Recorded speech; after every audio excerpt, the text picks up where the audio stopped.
Di malam ulang tahunnya yang ke-30, Laura duduk sendirian di ruang makan yang luas dan terlalu sunyi. Jam di dinding berdentang 12 kali. Bunyi yang biasanya berarti awal dari kebahagiaan, kini hanya terdengar seperti gema kesepian. Rumah yang dulu penuh dengan tawa dan aroma masakan, kini terasa dingin seperti museum yang kehilangan penghuninya. Di meja makan besar, hanya ada satu piring kue tart coklat kecil. Kue yang Laura beli sendiri sore tadi dalam perjalanan pulang dari kantor. Bukan karena ia ingin memanjakan diri, tapi karena ia tahu tak ada seorang pun yang akan mengingat hari ini. Lilin angka 3 dan 0 berdiri tegak di atas kue itu. Namun tak menyala. Laura bahkan tak punya keinginan untuk meniupnya. Untuk apa meniup lilin, jika tak ada harapan yang ingin ia ucapkan lagi? Ia menatap kosong ke arah pintu depan, berharap, meski hanya sedikit, bahwa mungkin keajaiban akan datang. Bahwa Indra, suaminya, akan masuk dengan senyum lebar, membawa kue, membawa bunga, membawa alasan untuk kembali percaya pada cinta. Tapi pintu itu tetap diam. Hanya suara pendingin ruangan dan detik jam yang terus berjalan tanpa belas kasihan. Sekilas, kenangan 5 tahun lalu muncul di benaknya. Ulang tahunnya yang ke-25.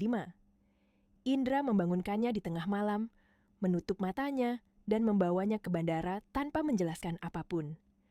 Ternyata kejutan itu adalah liburan 2 hari ke Lombok.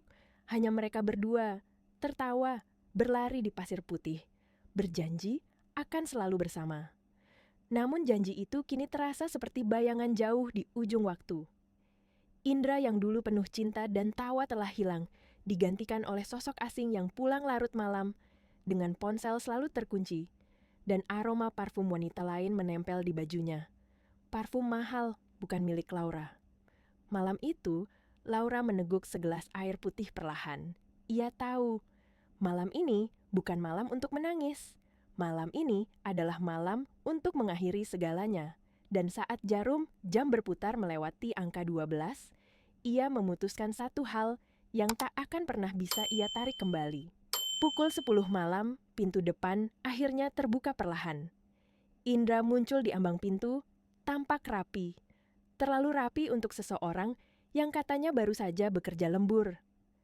Kemeja birunya masih licin tanpa satu lipatan, rambutnya tertata sempurna, dan wajahnya menebar senyum palsu yang sudah terlalu sering Laura lihat. Ia tampak terkejut melihat Laura masih terjaga. "Loh, kamu belum tidur, Ra?" tanyanya sambil melonggarkan dasinya, tapi matanya tak berani menatap langsung. Laura menatapnya diam, hanya menjawab dengan nada datar. "Aku menunggumu." Keheningan menyelimuti ruangan selama beberapa detik sebelum Indra mencoba tersenyum. "Oh iya, selamat ulang tahun sayang," katanya gugup. "Astaga, aku lupa, maaf aku terlalu sibuk." Ia mendekat dan mencoba memeluk Laura, tapi tubuh Laura tetap kaku, dingin seperti marmer. Aroma itu lagi, parfum manis yang bukan miliknya. Aroma Atika. Laura menarik napas dalam-dalam, mencoba menahan gelombang amarah yang hampir meledak. "Lembur lagi?" tanyanya pelan. "Iya," jawab Indra cepat, terlalu cepat. "Ada meeting darurat, bos minta laporan direvisi malam ini juga." "Bosmu yang mana?" Suara Laura nyaris berbisik, tapi tajam seperti pisau. "Ya, Atika," jawabnya, pura-pura sibuk merapikan tas kerja. "Proyek besar, harus segera selesai." Laura tersenyum tipis, senyum yang tidak lagi mengandung cinta, hanya kelelahan dan mungkin sedikit rasa jijak. Ia tidak berdebat. Ia hanya berkata lirih, "Hati-hati di jalan." Indra mengangguk, menunduk, lalu melangkah cepat keluar. Pintu tertutup, suara mobilnya menghilang di telan malam. Rumah itu kembali sunyi. Tapi kali ini, keheningan tidak lagi membuat Laura sedih. Keheningan itu justru terasa seperti sekutu yang setia. Ia melangkah menuju ruang kerjanya, satu-satunya tempat di rumah yang masih benar-benar terasa miliknya. Di sana, semua tertata rapi. Meja, laptop, berkas. Tidak ada kebohongan di ruangan ini. Laura duduk. Jemarinya mengetik kode sandi yang hanya ia tahu. Layar menyala, menampilkan satu folder tersembunyi di sudut desktop. Nama folder itu, Proyek Keadilan.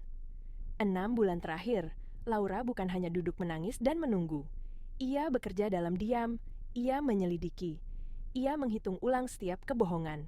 Karena sebelum menjadi istri Indra, Laura adalah seorang auditor keuangan yang cermat dan tajam.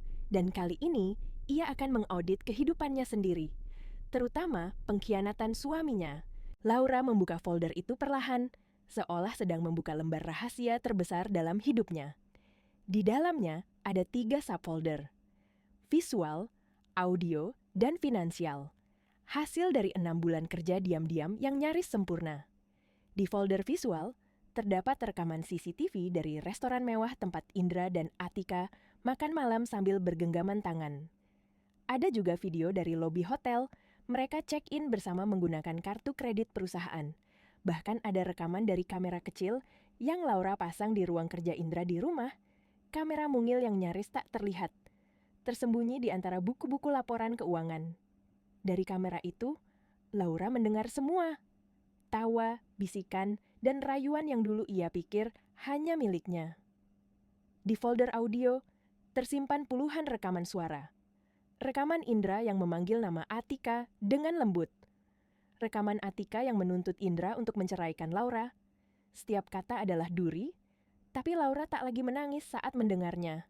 Air matanya sudah habis, berganti dengan kekuatan dingin yang tidak bisa dipatahkan. Dan di folder finansial, di sanalah keahliannya bersinar.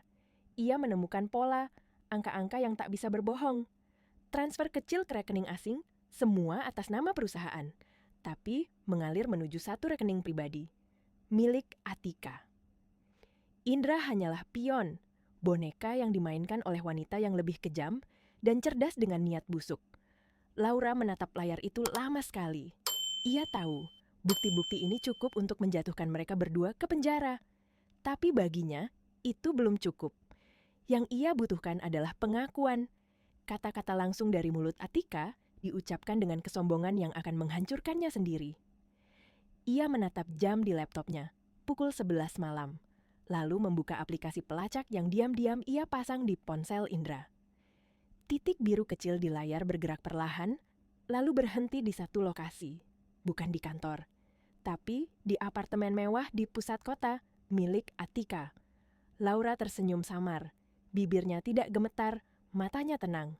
Malam ini, gumamnya pelan, kalian berdua akan memberiku hadiah ulang tahun terbaik. Ia menutup laptopnya, tapi tidak mematikannya. Di ruangan yang hanya diterangi oleh cahaya layar, wajah Laura terlihat begitu dingin dan fokus, seperti seorang hakim yang siap menjatuhkan vonis. Ia tahu, badai sudah sangat dekat. Waktu merayap lambat.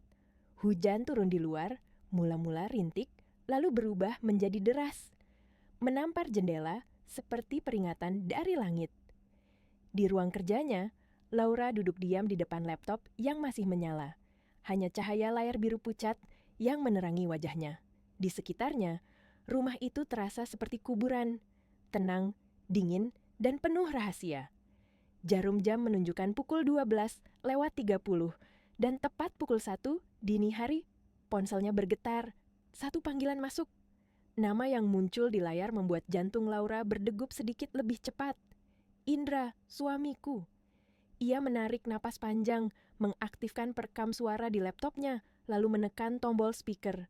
Suara napas samar dan bukan Indra yang pertama kali terdengar.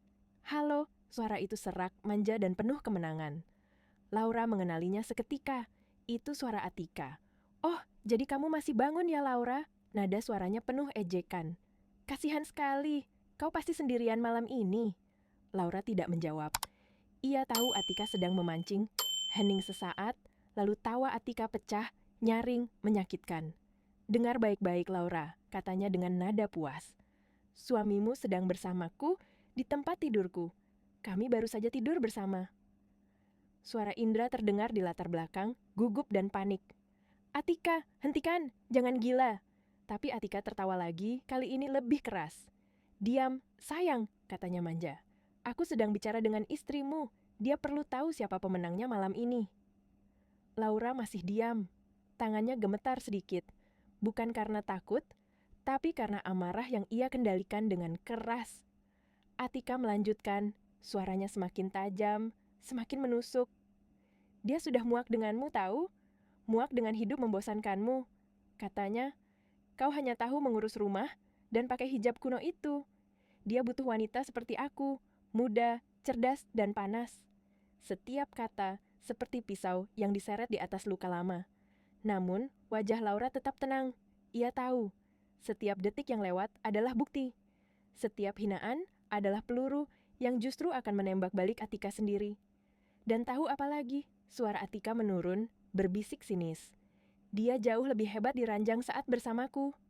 Suara tamparan kecil terdengar, mungkin dari Indra yang mencoba merebut ponselnya. Atika, cukup, tapi Atika membentak. Diam Indra, biarkan dia dengar semuanya. Kemudian suara Atika kembali ke telepon, penuh kesombongan. Dengar ya Laura, ceraikan dia, enyahlah dari hidup kami, kau kalah, terimalah kekalahanmu, wanita bodoh. Hening, senyap begitu panjang hingga hanya terdengar suara hujan di luar jendela. Atika menunggu tangisan, teriakan, atau sumpah serapah. Tapi yang datang hanyalah suara tenang, dingin, dan bergetar oleh kekuatan luar biasa dari Laura. Ambil saja suami tak guna itu. 6 kata, itu jatuh seperti petir. Atika terdiam. Laura melanjutkan dengan nada lebih tajam, penuh penghinaan yang dibungkus ketenangan. Dia sudah jadi sampah. Kalau kamu mau memungut sisa orang lain, silakan. Apa? Suara Atika meninggi, kehilangan kendali. Aku bilang, Laura mengulang, pelan tapi penuh tekanan.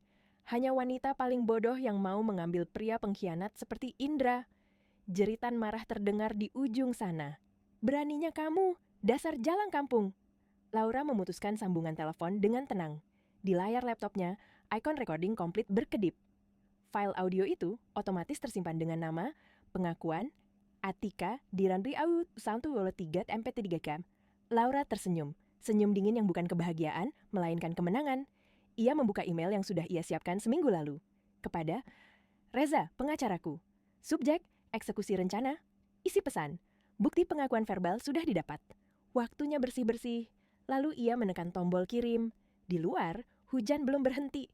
Tapi bagi Laura, badai sesungguhnya baru saja dimulai. Email telah terkirim. Tombol send yang Laura tekan terasa seperti menyalakan detonator sebuah bom waktu. Dan kini, bom itu berdetak pelan menuju ledakan yang tak bisa dihindari. Ia menatap jam di dinding. Pukul 01.10 dini hari. Artinya, ia punya waktu sekitar 2 jam sebelum semuanya dimulai. Laura menutup laptopnya, berdiri, lalu berjalan pelan menuju dapur.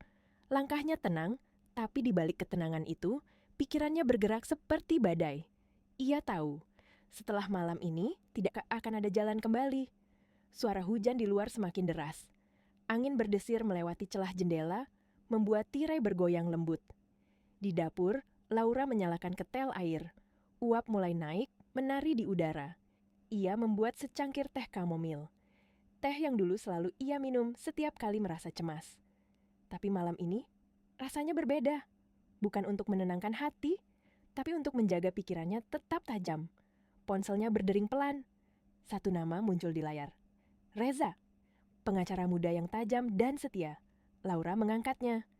Reza, ucapnya pelan. Semuanya sudah siap. Pengakuannya terekam jelas. Di seberang, suara Reza terdengar tenang, tapi penuh waspada. Rekamanmu sempurna, Bu Laura. Itu paku terakhir di peti mati mereka. Tim kami sedang bergerak. Kami akan tiba di rumah ibu dalam 2 jam, seperti rencana. Laura menatap jam. Berikan aku 15 menit setelah mereka tiba. Bu, itu berisiko, ujar Reza. Kami bisa langsung masuk begitu mereka datang. Tidak, potong Laura tegas. Aku ingin pengakuan terakhir, di rumahku sendiri, di hadapan saksi. Keheningan mengalir di antara mereka. Lalu suara Reza kembali, berat tapi patuh. Baik, Bu. 15 menit. Kami akan menunggu di radius 1 kilometer. Jika kami mendengar sesuatu yang membahayakan, kami akan masuk. Laura menatap cermin di ruang makan, menatap wajahnya sendiri. Wanita yang dulu lembut, kini tampak seperti seseorang yang baru. Aku tidak akan dalam bahaya, katanya pelan. Karena malam ini, orang paling berbahaya di ruangan itu adalah aku. Telepon ditutup. Laura meminum teh terakhirnya, lalu berjalan ke kamar mandi. Ia mencuci wajahnya dengan air dingin, lalu mengganti pakaian rumahnya dengan gamis dan hijab rapi berwarna biru gelap, simbol kekuatan dan ketenangan. Ia menyemprotkan parfum lembut di pergelangan tangannya, bukan untuk menyambut tamu, tapi untuk menyambut keadilan. Waktu terus berjalan. Pukul 2.30, ia menghubungi satu orang lagi. Pak Darmawan, pamannya, sosok bijak dan tenang, yang sebenarnya adalah pemilik sah dari perusahaan tempat Indra dan Atika bekerja. "Assalamualaikum, Paman," sapanya pelan. "Waalaikumsalam, Nak," jawab suara berat di seberang. "Kau sudah siap?" Laura mengangguk meski ia tahu pamannya tak bisa melihatnya. "Ikan sudah masuk perangkap, Paman. Tepat seperti dugaanmu, Atika menelponku malam ini. Dia mengaku segalanya." Terdengar helaan napas panjang dari seberang. "Bagus, Laura. Kau tidak hanya melindungi dirimu, tapi juga menyelamatkan perusahaan keluarga kita." Laura menatap keluar jendela. Hujan perlahan mulai reda, meninggalkan udara dingin yang tajam dan sunyi. "Terima kasih, Paman," katanya lirih. Pak Darmawan menjawab, "Kau mengingatkan Paman pada ibumu dulu. Kuat, cerdas, dan tidak pernah takut menghadapi kejahatan." Laura menutup telepon. Ia kembali ke ruang tamu, duduk di kursi tunggal, menghadap langsung ke pintu depan. Rumah itu kini seperti medan perang sebelum ledakan. Ia menatap jam dinding, 02.58. Titik biru di aplikasi pelacak bergerak cepat, lalu berhenti tepat di depan rumahnya. Dari luar, terdengar suara mobil berhenti, pintu dibanting, langkah kaki yang tergesa. Lalu, bel pintu berbunyi, sekali, dua kali, lalu berkali-kali, kasar, penuh kemarahan.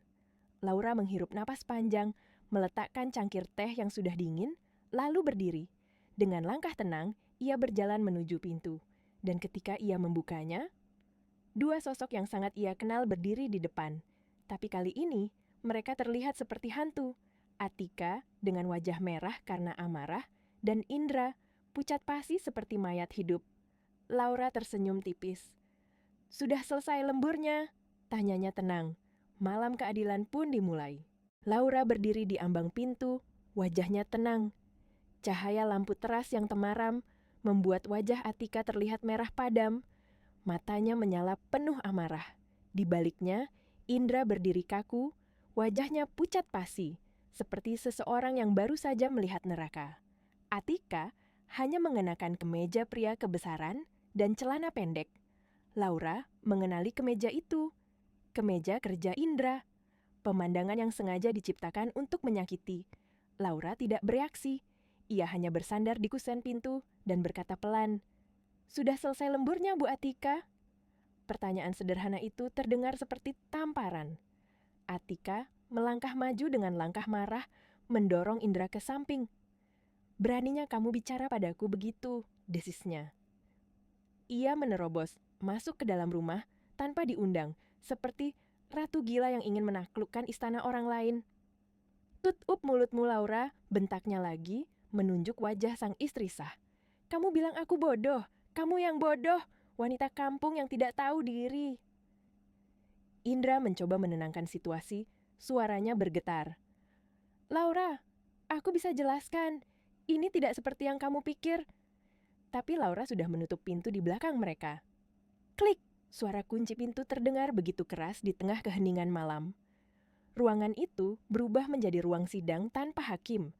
Hanya ada keadilan yang menunggu untuk ditegakkan. Laura berjalan melewati keduanya, berdiri di tengah ruang tamu. Nada suaranya tenang, tapi menusuk. "Jadi, apa yang harus kupikirkan, Indra? Kau bilang lembur di kantor Atika, tapi jam 3 pagi, Atika yang menelponku dari ponselmu, mengatakan kalian sedang tidur bersama. Sekarang, kalian datang ke rumahku dengan penampilan seperti ini." Ia menatap keduanya dengan dingin.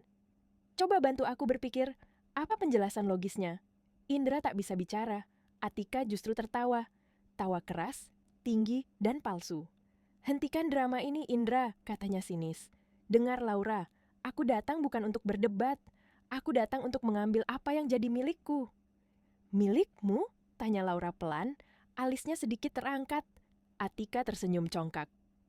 Ya Indra, dan semua yang dia punya. Matanya berkeliling ruangan dengan pandangan menghina. Rumah ini lumayan, tapi aku mungkin akan merenovasinya, mengganti semua perabot kuno ini. Cukup Atika, pinta Indra lemah, tapi Atika membentaknya.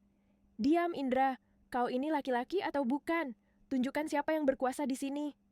Atika berbalik menatap Laura lagi, senyumnya semakin jahat. Kamu tidak tahu ya, suamimu ini punya masalah besar di kantor. Dia korupsi, menggelapkan uang perusahaan. Tapi aku yang baik hati ini melindunginya. Laura diam. Ia menunggu, seperti pemburu menunggu mangsanya memakan umpan. Indra tiba-tiba meledak. Itu tidak benar. Kamu yang menyuruhku. Kamu bilang itu dana pribadi perusahaanmu. Tep. Tangan Atika menampar pipi Indra keras sekali. Suara itu bergema di ruang tamu, memecah keheningan seperti cambuk. Dasar pria lemah, bentak Atika. Aku yang baik hati ini masih mau menolongmu, tahu? Laura memandangi pemandangan itu tanpa berkata apa-apa. Di matanya, suami yang dulu ia cintai kini tampak kecil, hina, dan tak layak dikasihani. Atika melanjutkan, suaranya bergetar karena emosi. Aku punya semua bukti transfer, semua sudah dia tanda tangani. Rumah ini, mobil, tabungan, semua jadi milikku. Sebagai ganti rugi atas uang perusahaan yang dia curi. Ia melangkah mendekat, menginvasi ruang pribadi Laura. Wajahnya nyaris sejengkal dari wajah sang istri sah. Kau lihat Laura, kau bukan hanya kehilangan suami, tapi juga semuanya. Kau akan keluar dari rumah ini dengan hanya pakaian di badanmu dan hijab kunomu itu. Laura menatapnya. Tak bergeming sedikit pun, wajahnya dingin seperti kaca beku. Ia melirik jam di dinding. Pukul jam 3.14. 15 menit hampir lewat. Sekarang, katanya pelan tapi penuh kekuatan, aku yang akan bertanya Atika. Tangan Atika masih terangkat, bersiap menampar. Tapi Laura bergerak lebih cepat. Ia menangkap pergelangan tangan Atika di udara, mencengkeram kuat. Cengkeramannya tajam, penuh kekuatan yang tidak pernah Atika bayangkan bisa keluar dari seorang wanita pendiam. Pertama, suara Laura dingin, nyaris tanpa emosi. Kau bilang Indra korupsi uang perusahaanmu. Tapi, bukankah rekening tujuan transfer itu atas nama kamu di Swiss? Wajah Atika langsung memucat. Kakakmu bicara apa? Laura melanjutkan tanpa melepaskan cengkeraman. Kedua, kau bilang Indra sudah menandatangani pengalihan aset. Tapi rumah ini, mobil, dan semua harta atas namaku. Hadiah pernikahan dari keluargaku. Jadi sebenarnya, apa yang bisa dia alihkan kepadamu? Atika menatapnya dengan panik. Lepaskan aku, Indra. Tolong aku. Tapi Indra hanya duduk di lantai, gemetar, menatap kosong, seolah semua kekuatan dalam dirinya telah hilang. Laura menunduk sedikit, menatap Atika tepat di mata. Dan ketiga, kau pikir kau datang ke sini untuk menghancurkanku? Padahal, akulah yang memanggilmu ke sini. Bel rumah berbunyi. Bukan keras, bukan panik, tapi tenang, berwibawa, dan pasti. Ding, dong, ding, dong. Laura melepaskan tangan Atika dan mendorongnya ke belakang. Waktumu habis Atika, katanya datar. Ia berjalan menuju pintu depan, membukanya lebar-lebar. Dan di sana, berdiri 5 sosok yang akan mengubah segalanya. Reza dengan map di tangannya, 4 pria berjas gelap dari tim audit independen. Dan di belakang mereka, sosok paruh baya dengan tatapan tajam dan aura kekuasaan yang tak bisa disembunyikan. Pak Darmawan. Atika terdiam, wajahnya memucat, matanya membulat. Pak Darmawan, Anda di sini. Suara gemetar itu akhirnya menjadi awal dari kejatuhannya. Pak Darmawan melangkah masuk dengan langkah tenang tapi berwibawa. Di belakangnya, tim audit membawa map tebal dan laptop. Sementara Reza berdiri di sisi pintu, matanya tajam mengamati setiap gerak tubuh Atika dan Indra. Ruang tamu yang beberapa menit lalu hanya menjadi tempat penghinaan, kini berubah menjadi ruang sidang tanpa hakim resmi. Tapi dengan kebenaran yang jauh lebih tajam daripada vonis manapun. Atika menelan ludah, tubuhnya kaku. Wajahnya yang tadi sombong kini berubah seputih kapur. Ia mencoba berbicara, tapi suaranya bergetar. Pak, Pak Darmawan, kenapa Anda di sini? Ini rumah karyawan saya. Pak Darmawan menatap langsung ke matanya. Suara beliau dalam, tenang, tapi mengandung daya tekan yang membuat ruangan terasa semakin sempit. Karyawanmu, katanya pelan. Indra memang karyawan perusahaanku, tapi kau Atika. Kau pikir kamu siapa? Atika mencoba mengumpulkan keberanian. Ayah saya mempercayakan perusahaan itu kepada saya. Saya menjalankannya dengan baik. Pak Darmawan menggeleng perlahan, senyumnya getir. Ayahmu, sahabat lamaku, hanya memegang 15% saham. Saya pemegang 80% saham perusahaan itu. Dan kamu, Nona Atika, baru saja tertangkap basah mencuri dari perusahaan milik saya. Suara itu seperti palu hakim menghantam meja. Atika mundur selangkah, suaranya naik, panik. Itu bohong, ini jebakan. Ini semua kerjaannya Laura. Laura, yang sejak tadi berdiri diam di sisi ruangan, akhirnya melangkah maju. Ya, langkahnya pelan, tapi setiap langkah terdengar berat, mantap, penuh kendali. Ia berhenti di tengah ruangan, menatap Atika lurus-lurus. Ya, katanya datar. Aku yang merencanakannya. Semua mata kini beralih padanya. Hijabnya rapi, wajahnya tenang. Tidak ada dendam yang meledak-ledak di sana, hanya dingin dan kepastian. Laura membawa laptop dari ruang kerjanya dan menyerahkannya pada ketua tim audit. Selamat pagi bapak-bapak, katanya sopan. Suaranya tetap tenang meski udara, ruangan kini penuh ketegangan. Saya Laura, saya mantan auditor keuangan sebelum menikah. 6 bulan lalu, saya mulai curiga bahwa suami saya dimanipulasi oleh atasannya, oleh Nona Atika. Ia menatap langsung ke arah Atika, matanya berkilat. Kalian berdua membuat kesalahan besar. Kalian pikir saya hanya wanita berhijab yang diam di rumah, tidak tahu apa-apa selain memasak. Kalian lupa, saya dilatih untuk menemukan angka-angka yang hilang. Laura menyalakan laptopnya dan menghubungkannya ke televisi besar di ruang tamu. Layar menyala, menampilkan grafik rumit, jejak transfer uang, diagram aliran dana, nama rekening. Ini, ucapnya dengan nada mantap, adalah jejak uang yang kalian sembunyikan. Transfer dari rekening perusahaan menuju rekening bayangan, hingga akhirnya masuk ke satu rekening di Swiss, atas nama Atika Suryat Jajah. Indra menunduk, wajahnya kehilangan warna. Dia berbisik, hampir tak terdengar. Dia bilang itu legal, cara perusahaan menghindari pajak. Pak Darmawan menatapnya dingin. Dan kamu percaya begitu saja? Kamu mencuri dan mengkhianati istrimu untuk wanita ini. Atika berteriak, itu fitnah, semuanya palsu, rekayasa. Reza melangkah maju, suaranya tenang tapi mematikan. Fitnah? Baiklah. Mungkin kita mulai dari bukti pertama. Ia mengeluarkan ponselnya, menekan satu tombol, dan suara yang sangat dikenal memenuhi ruangan. Rekaman telepon dini hari, suara Atika. Suamimu sedang bersamaku. Kami sedang tidur bersama. Dasar wanita bodoh. Atika menegang. Matanya melebar, darah seolah berhenti mengalir. Suara Reza tetap tenang. Bukti audio direkam langsung jam 1:00 dini hari tadi. Atika mencoba tertawa, gugup. Itu bisa diedit, katanya. Suaranya bergetar. Reza mengangkat alis lalu menoleh ke Laura. Kalau begitu, mari kita perlihatkan yang satu ini. Laura mengarahkan jarinya ke rak buku di sudut ruangan. Di sana, di antara vas bunga, sebuah titik hitam kecil memantulkan cahaya. Kamera, katanya pelan, dan ini adalah rekaman sejak kalian melangkah masuk ke rumahku. Reza menekan play. Video di layar menampilkan Atika menampar Indra, menyombongkan diri, dan mengaku telah memaksa Indra menandatangani surat pengalihan aset. Semuanya terekam, audio dan visual. Ruang tamu hening, hanya suara hujan yang masih menetes dari atap luar. Atika terhuyung mundur, lalu jatuh terduduk di sofa yang tadi ia hina. Napasnya memburu, matanya kosong. Ia tahu, semuanya sudah berakhir. Pak Darmawan menatap tim audit. Anda sudah mendapatkan semua yang Anda butuhkan. Pimpinan tim audit mengangguk cepat. Ya Pak, bukti verbal, visual, dan dokumen finansial lengkap. Ini kasus penggelapan dana terencana. Kami akan segera bertindak. Ia mengeluarkan ponsel dan memberi perintah singkat. Tim Bravo, segel kantor pusat sekarang. Bekukan semua akses server atas nama Atika Suryat Jajah. Atika menatap mereka semua.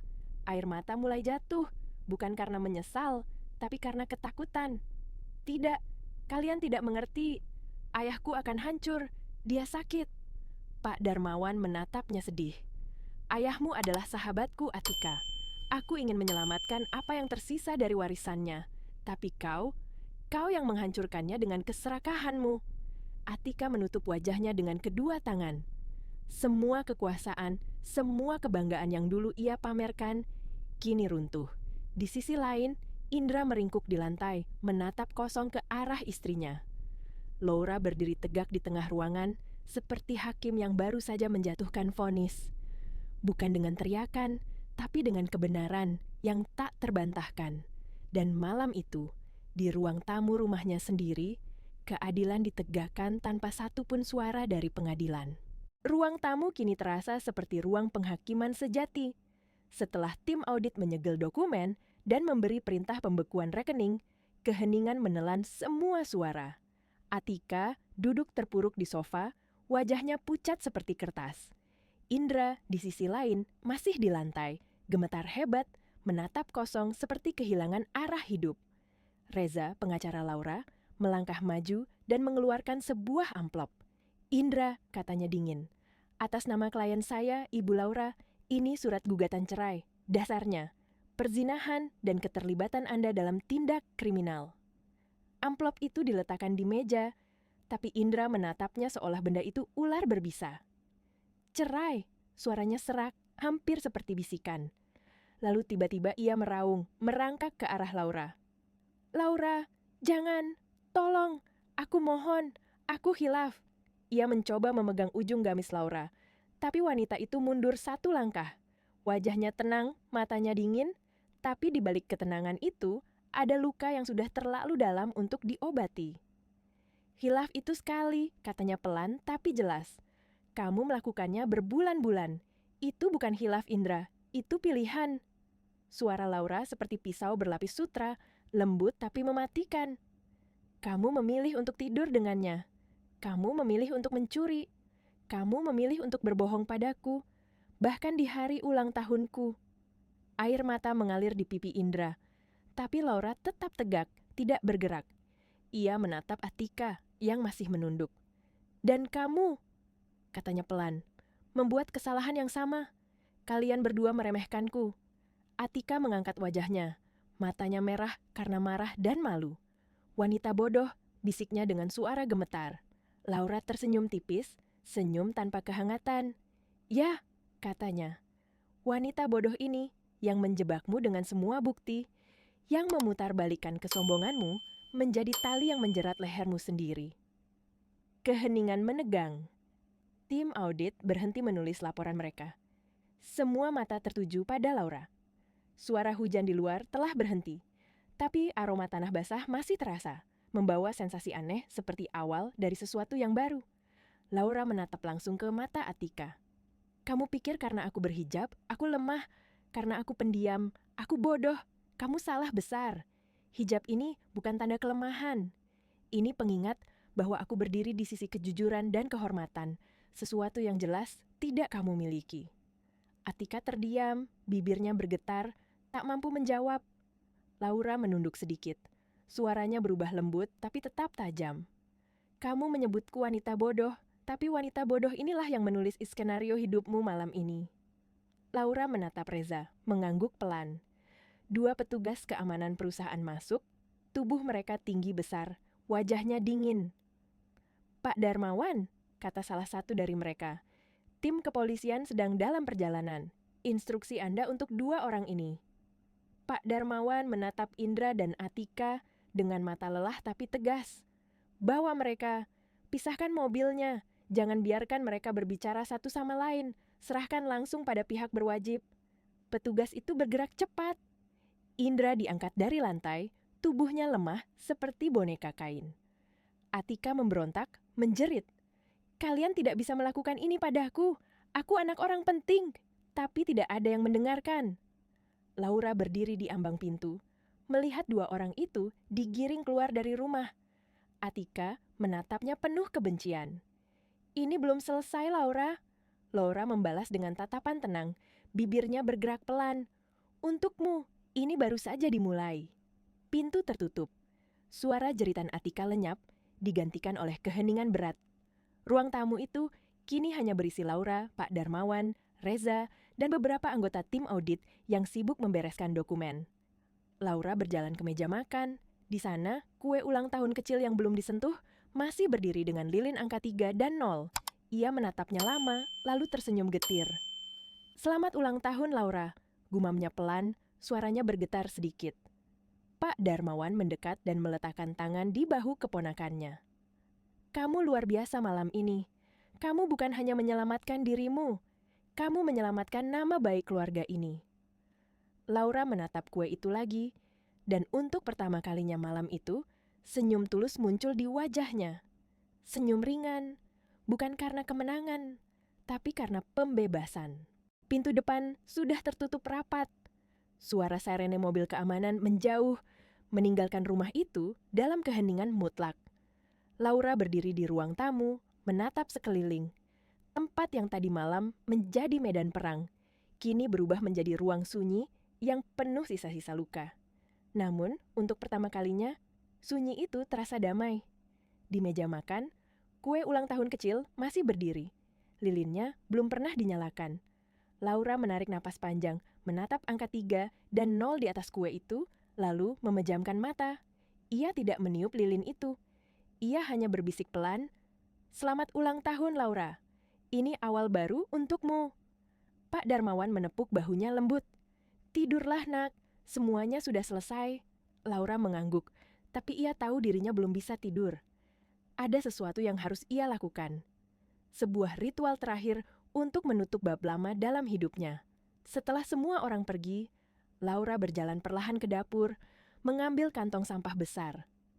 Udara dini hari terasa lembab, jendela masih berembun, dan aroma hujan malam sebelumnya masih menggantung. Ia menatap jam dinding. Pukul 5 pagi, azan subuh mulai berkumandang dari kejauhan. Satu persatu, Laura mulai membersihkan rumahnya. Bukan sekadar membersihkan debu atau benda, tapi menghapus semua jejak yang pernah membuat rumah itu terasa seperti penjara. Ia mulai dari ruang kerja Indra. Tumpukan dokumen lama, catatan palsu, dan berkas kerja yang tak lagi berarti, semua ia masukkan ke kantong sampah. Laci-laci dibuka, kosong, disapu bersih tanpa sisa. Setiap lembar kertas yang masuk ke dalam kantong terasa seperti potongan kenangan pahit yang ia buang untuk selamanya. Kemudian, ia menuju kamar tidur utama. Ranjang besar yang dulu menjadi saksi kebohongan dan air mata kini tampak asing. Laura berdiri di ujungnya, menatap spray yang masih beraroma lembut tapi dingin. Tanpa ragu, ia menarik seluruh spray, sarung bantal, dan selimut. Semuanya ia gulung dan masukkan ke kantong sampah lain. Ia tidak ingin mencucinya. Ia ingin menghapusnya. Ia membuka lemari. Kemeja-kemeja Indra, setelan jas mahal, sepatu kulit, parfum, bahkan jam tangan pemberian Atika, semuanya keluar, berbunyi brak-brak saat jatuh ke lantai. Laura mengambil semuanya, memasukkan ke kantong besar ketiga. Setiap kali kantong tertutup, ia merasa dadanya sedikit lebih ringan. Di kamar mandi, sikat gigi, sabun, dan krim cukur milik Indra berderet rapi di wastafel. Laura mengambil satu wadah, menyapu semuanya sekaligus ke tempat sampah. Bunyi kecil, tapi rasanya seperti menutup lembar terakhir dari sebuah buku kelam. Pukul 5:30, 6 kantong besar berdiri di dekat pintu depan. Semuanya berisi sisa-sisa dari kehidupan lama. Rumah itu kini terasa kosong, tapi bersih.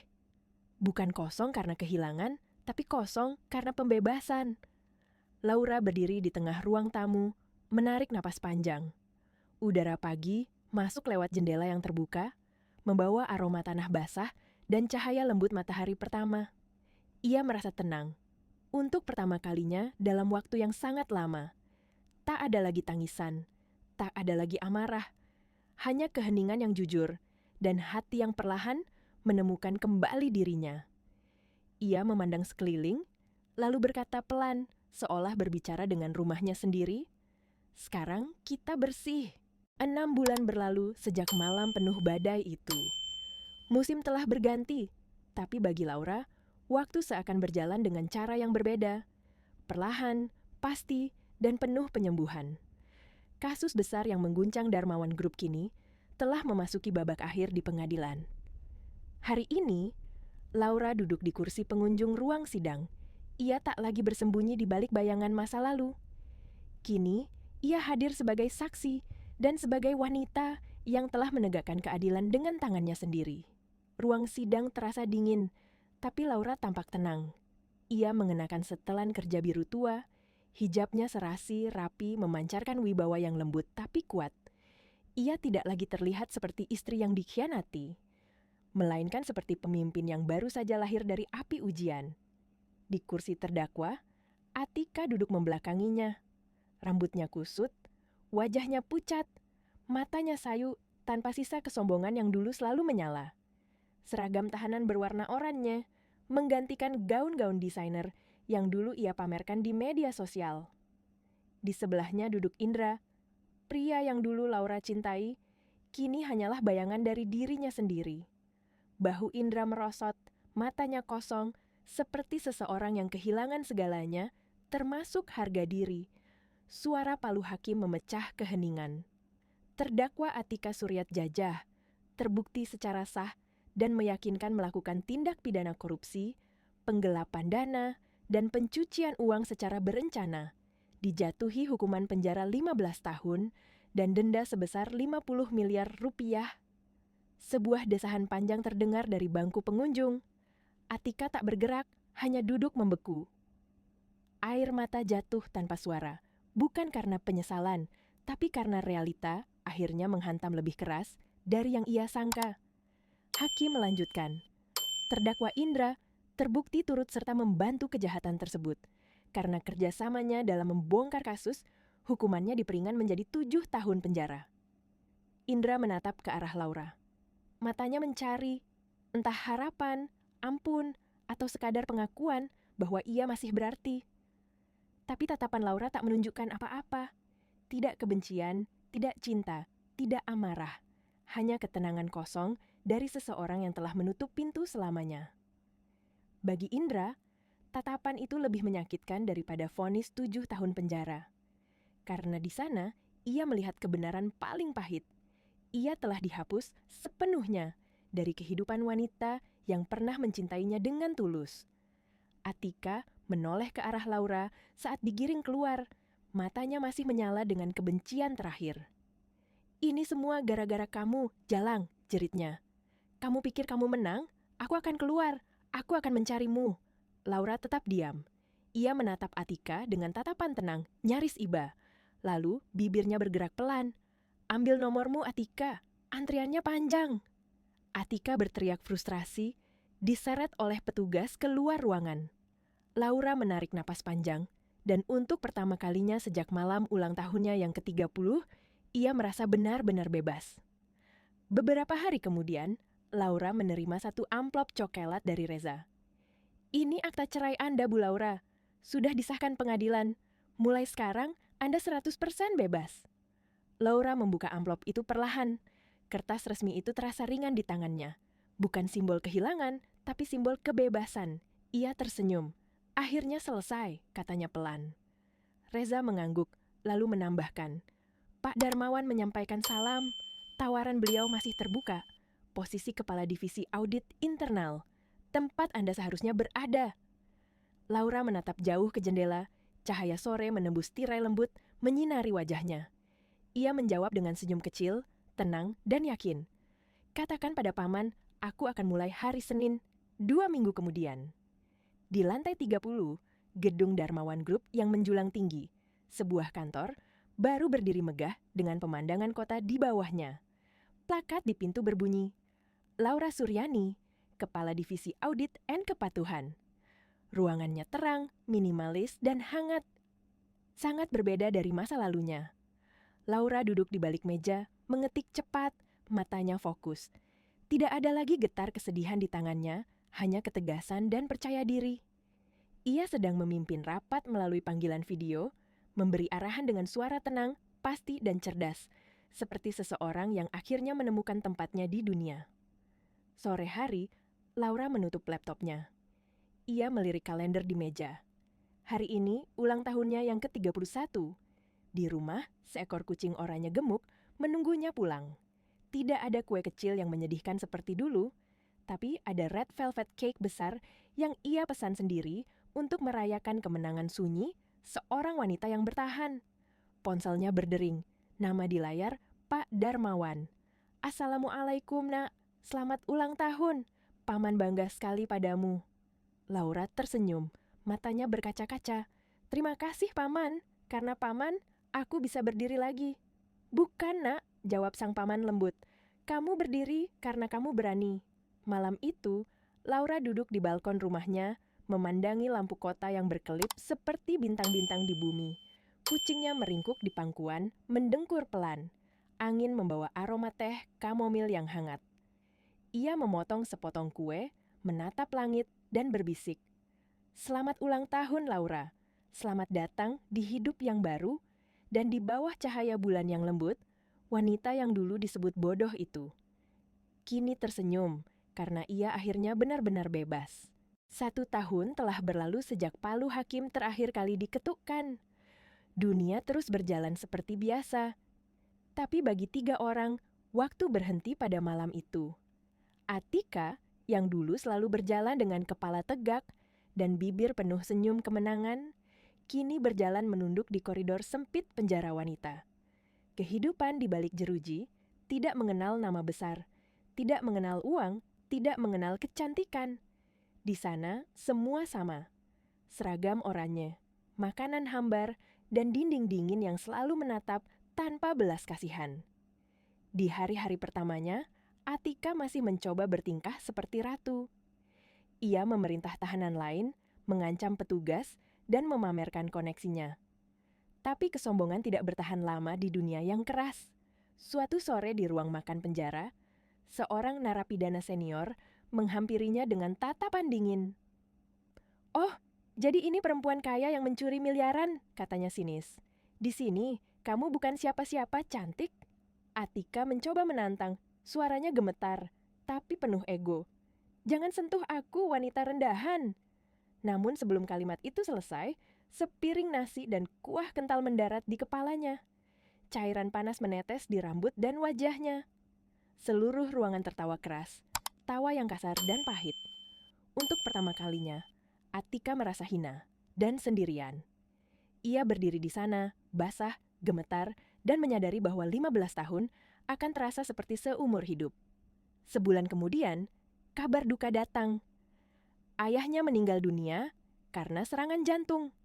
Warisannya disita untuk membayar denda dan ganti rugi perusahaan. Tak ada yang datang menjenguknya.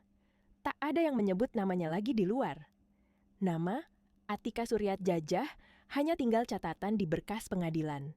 Di sisi lain, di penjara pria yang kelam dan keras, Indra menjalani 7 tahun hukumannya dengan ketakutan. Fisiknya lemah, suaranya kecil, dan rasa bersalah membunuhnya perlahan setiap hari. Ia menjadi bahan olokan, suruhan kecil, dan di malam hari, satu-satunya teman yang ia punya hanyalah penyesalan. Setiap malam, ia menulis surat. Puluhan surat, semua ditujukan untuk Laura. "Laura, cintaku, aku menyesal. Laura, aku salah.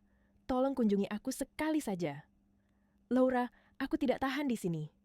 Tiap lembar surat penuh air mata dan tinta yang luntur, namun tak satu pun sampai ke tangannya.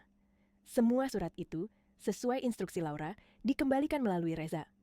Setiap amplop dicap dengan stempel merah besar bertuliskan, "Ditolak, kembalikan ke pengirim." Suatu pagi, Indra menerima kembali semua surat itu dalam satu tumpukan. Puluhan amplop menumpuk seperti kuburan kecil di mejanya. Ia membuka satu persatu, membaca kembali kata-katanya sendiri, dan menangis. Tangis yang bukan karena kehilangan cinta, tapi karena menyadari ia tidak akan pernah ditebus. Laura telah menghapusnya, bukan dari rumah, tapi dari seluruh hidupnya. Di luar tembok penjara, hidup berjalan tenang dan indah bagi Laura. Nama Laura Suryani kini dikenal di dunia keuangan sebagai auditor jujur dan tegas yang pernah mengguncang korupsi besar. Di lobi kantor pusat Darmawan Group, sebuah plakat logam berkilau bertuliskan, "Penghargaan Auditor Internal Terbaik tahun ini, Laura Suryani." Pagi itu, Laura sedang memimpin rapat seperti biasa. Matanya fokus, suaranya tenang. Sebuah email masuk di layar. Banding Atika ditolak. Ia membacanya sekilas, lalu menutup email itu tanpa ekspresi. Tidak ada senyum puas, tidak ada sorak kemenangan, hanya rasa selesai. Benar-benar selesai. 2 tahun berlalu. Hari ini ulang tahunnya yang ke-32. Di kantor, timnya memberinya kejutan kecil, kue, lilin, dan tawa hangat. Tapi malam harinya, Laura memilih merayakannya sendiri di rumah. Rumah yang dulu gelap dan dingin, kini penuh cahaya lembut dan tanaman hijau di setiap sudut. Sofa baru, rak buku besar, lukisan kaligrafi di dinding. Semuanya menggambarkan ketenangan, bukan kekosongan. Dan di bawah meja, seekor kucing oranye gemuk, bintang, meringkuk di kakinya. Laura menyalakan lampu balkon, membawa secangkir teh kamomil hangat. Ia duduk, memandangi langit kota yang dipenuhi lampu. Udara malam sejuk, damai, dan untuk pertama kalinya, terasa benar-benar hidup. Ponselnya bergetar. Sebuah pesan masuk dari seorang arsitek muda yang pernah ia temui di proyek sosial. "Selamat ulang tahun, Laura. Semoga harimu indah. Mau ngopi besok?" Laura tersenyum. Bukan senyum basa-basi, tapi senyum yang datang dari hati yang sudah pulih. Ia tidak langsung membalas. Ia menatap bintang-bintang di langit, mengelus lembut kepala kucingnya, lalu berbisik, "Ya, mungkin sudah waktunya." Di bawah cahaya bulan, Laura meneguk teh hangatnya dan menatap cakrawala. Ia tidak lagi memikirkan masa lalu, tidak lagi menoleh ke belakang. Karena wanita yang dulu disebut bodoh itu, kini adalah simbol dari kebangkitan. Ia tidak hanya selamat, ia menang. Dan yang paling penting, ia bebas.